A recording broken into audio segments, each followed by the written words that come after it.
dilakukan komentarnya Pak Anies? Insya Allah semuanya lancar.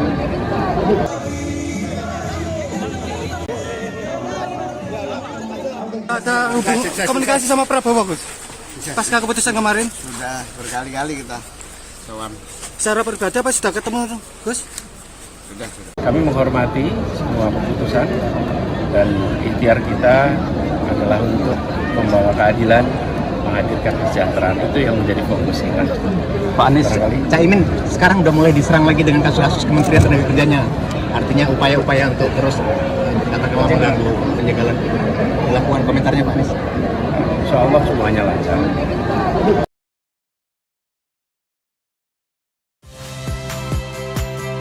Saya Magister Tarigan. Saksikan program-program Kompas TV melalui siaran digital, pay TV, dan media streaming lainnya. Kompas TV, independen, terpercaya.